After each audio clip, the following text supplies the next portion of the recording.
Welcome to our channel. If you haven't subscribed yet, subscribe and activate the notification bell so you don't miss any of our spooky stories. My name is Mariana. I am 16 years old and live in a small town where nothing very interesting usually happens. Last Saturday, an antique fair came to town, and since I love old objects and the stories behind them, I decided to take a look. I was wandering among the stalls, admiring furniture and trinkets from other eras, when something caught my attention. There it was, leaning in a dark corner of an antique dealer's tent. A large mirror with a dark wooden frame, richly ornamented with carvings of almost indiscernible figures that seemed to tell their own story. There was something hypnotic about that mirror, something that seemed to draw me in an inexplicable way. As I approached, I could see my reflection framed by those mysterious figures. My eyes reflected curiosity and a slight discomfort, as if the image in the mirror had a depth greater than reality itself. The stall owner, an elderly man with eyes that seemed to know more than they said, approached and, with an almost enigmatic smile, asked if I was interested. He told a vague story about the mirror, mentioning that it was very old and had belonged to an aristocratic family that had fallen from grace. His words only increased my fascination. Without thinking much, I decided to buy it. I carefully carried the mirror home, feeling the weight both physically and symbolically. I placed it in my room, right in front of my bed, and spent the rest of the day admiring my new acquisition. Something about it seemed to keep me company, almost as if I was never alone. That night, lying in bed, I looked at the mirror one more time before falling asleep. The darkness of my room seemed deeper reflected in it, almost as if the mirror had its own dark world, just waiting to be discovered. The first few days with the mirror were strangely quiet. I was enchanted with my new acquisition, spending hours observing the intricate work on the frame and admiring my own reflection. However, everything started to change one night when I noticed something peculiar. It was late, and I was lying in bed with the lamp casting a soft glow in my room. As I tossed and turned, my eyes fixed on the mirror. I was sure I had seen movement, something subtle and almost imperceptible, but it was there. I sat up in bed, rubbing my eyes, trying to convince myself that I was just tired and seeing things. But then it happened again. A dark reflection, a shadow that quickly passed by the mirror, even though there was no one there but me. In the following days, these sporadic visions became more frequent. During the day, everything seemed normal, but at night, when the house was silent, I started seeing the movements again. They were small and fleeting, shadows moving in the background of the mirror as if they were watching, lurking. I began to feel a constant presence, as if something was always watching me, even when I was alone in the room. Additionally, strange things started happening in my room. Objects that I was sure I had left in one place appeared in another. My clothes, books, and even my phone seemed to move on their own. One night, I woke up to a loud sound, as if something had fallen. I quickly turned on the light and saw that my chair, which always stayed by the desk, was now overturned in the middle of the room. My heart raced, and I sat on the bed, hugging my knees, staring at the mirror, which now seemed to emit a malignant and unsettling presence. The feeling of being watched intensified more and more.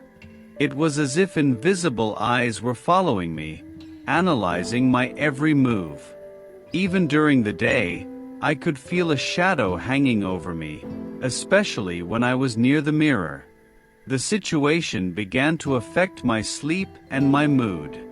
My parents noticed that I was quieter, more anxious, but I didn't know how to explain what was happening. Who would believe that a mirror could cause so much fear?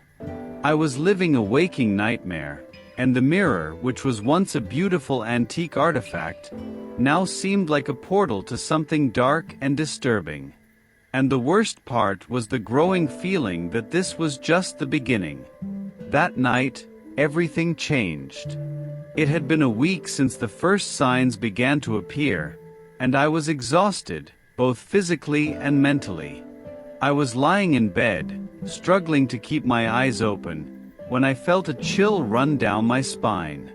I lifted my head and looked at the mirror. That was when I saw it for the first time. There it was, a dark and distorted figure, hovering in the background of the mirror. It looked like a shadow, but with an almost human form, except for the eyes. They were bright and intense, fixed on me with a cold fury. I felt my heart race and my breathing become shallow. The figure began to move slowly, approaching the glass. It was as if it were trapped on the other side, but trying to break free. Petrified, I watched as the entity raised a hand, pressing it against the surface of the mirror. The glass seemed to vibrate under her touch, emitting a low, muffled sound, like a distant moan. The expression on her face was one of agony and anger, and her lips moved, forming words I couldn't hear but could feel. It was a desperate attempt to communicate. Every night, the entity returned. Each time closer, each time more real. She made frantic gestures, as if trying to warn me of something or ask for help. I couldn't understand, and this only increased my terror. She seemed stronger, more present. At certain moments, the entire room seemed to be enveloped in a dense darkness, and I had the feeling that I was being pulled into the mirror, into her world. The manifestations were not limited to the mirror. Objects in my room started moving on their own. Lights flickered and went out, leaving me in oppressive darkness. On a particularly terrifying night, I woke up with scratch marks on my arms, as if invisible claws had attacked me while I slept. The entity was becoming more aggressive, more determined to get out. I began desperately searching for answers. I spent hours on the internet, reading about cursed mirrors and paranormal entities. I discovered that old mirrors were often considered portals to other worlds, places where trapped spirits could try to reach our world. I knew I had to do something before it was too late, but fear and doubt paralyzed me. The nights turned into real tests of endurance. I felt her presence growing more intense, getting closer each time. It was as if the entity was on the verge of breaking through the final barrier between our worlds, and I knew that if it happened, the consequences would be unimaginable. I was trapped in a cycle of fear and uncertainty, while the shadow in the mirror became increasingly real, more and more threatening. The events intensified in a way I could never have imagined. Every night, the presence of the entity became more oppressive, more insistent. I began to physically feel the evil emanating from the mirror. The air in my room became heavy and cold, making it difficult to breathe. Then, one night, things took a terrible turn. I was lying in bed, trying to keep my eyes open. I knew something was about to happen, and fear kept me alert. Suddenly, I felt a violent chill and an invisible force pulled me out of bed.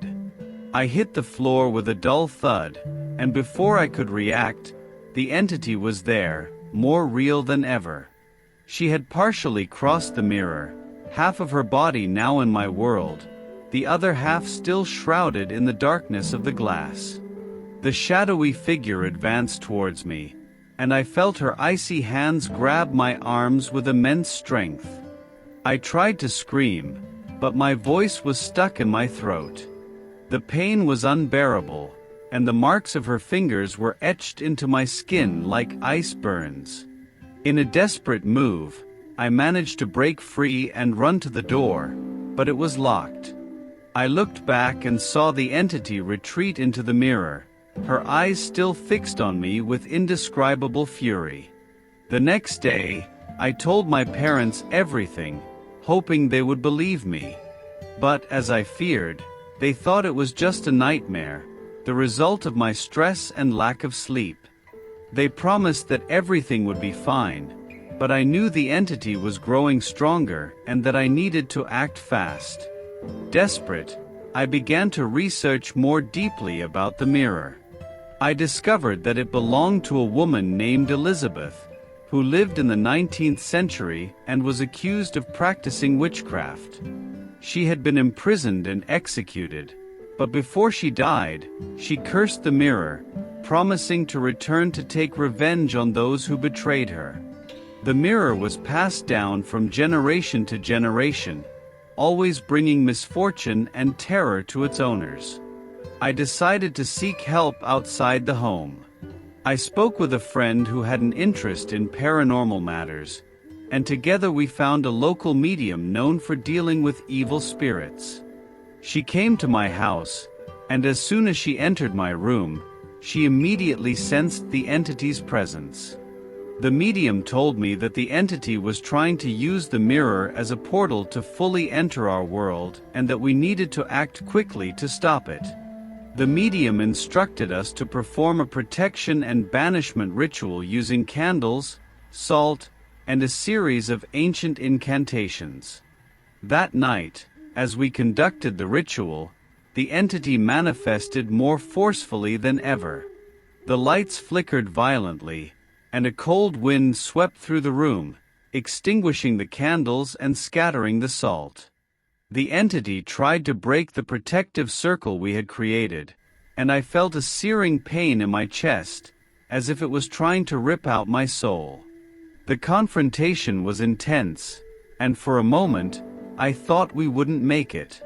But the medium, with a strength and determination I had never seen, continued the incantations, and finally, the entity was forced back into the mirror. With one last scream of hatred, she disappeared, and the mirror went silent, its surface now opaque and lifeless. Although the threat seemed to have been contained, something inside me knew that the entity hadn't been completely defeated.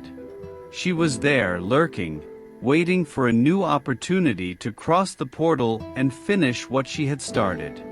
I knew I had to be prepared for whatever came next. The sense of relief was fleeting.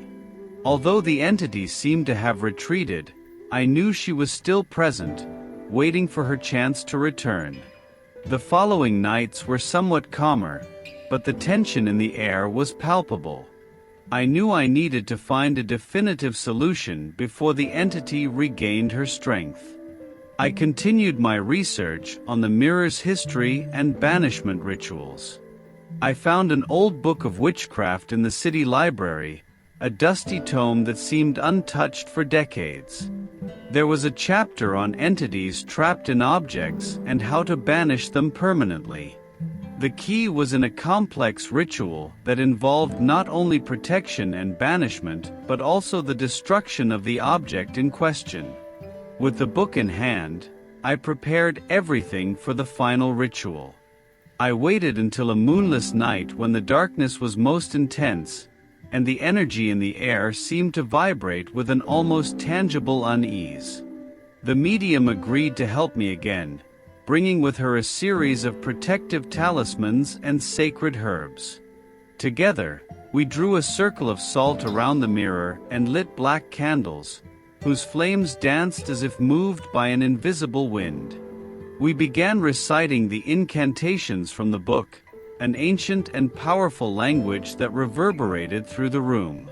The air grew heavier, and the mirror started to vibrate, emitting a low, continuous sound like a moan of agony. I knew the entity was resisting, fighting against the banishment. The mirror's surface began to ripple like thick black water, and the figure of the entity appeared again, more furious than ever. She hurled herself against the glass, her hands and face pressed against the surface, desperately trying to cross to our side. The lights flickered, and the candles nearly went out, but we continued the incantations, the medium and I, with fierce determination. The ancient words flowed from us, charged with power and intent. Finally, the crucial moment arrived. The medium took out a ritual hammer, specially forged for the destruction of cursed objects. She handed the hammer to me, and with one last look of encouragement, I knew it had to be me to end this. I approached the mirror, now a whirlwind of shadows and silent screams, and raised the hammer. With all the strength I could muster, I struck the glass with a powerful blow. The mirror shattered into thousands of pieces, each fragment reflecting a piece of the entity, who let out a sharp scream filled with pain and rage. The shards fell to the floor, and a wave of energy swept through the room, dispelling the darkness and bringing an unsettling calm. The air grew still, as if the world was holding its breath, and then slowly, everything returned to normal. We stood there, breathless and exhausted, but knowing the battle was over. The entity was banished, and the mirror destroyed, its malevolent power finally broken. The medium hugged me, and I felt tears of relief streaming down my face. I knew the threat had been eliminated, but the memory of those eyes, that fury, would never leave me. We gathered the mirror's shards and buried them in consecrated ground, ensuring the entity could never reassemble and return. Though the experience deeply scarred me, I felt a new strength within, a resilience that could only come from facing and overcoming my greatest fears. From that day on, my life was forever changed, and the memory of that dark mirror became a warning of the hidden dangers in the shadows.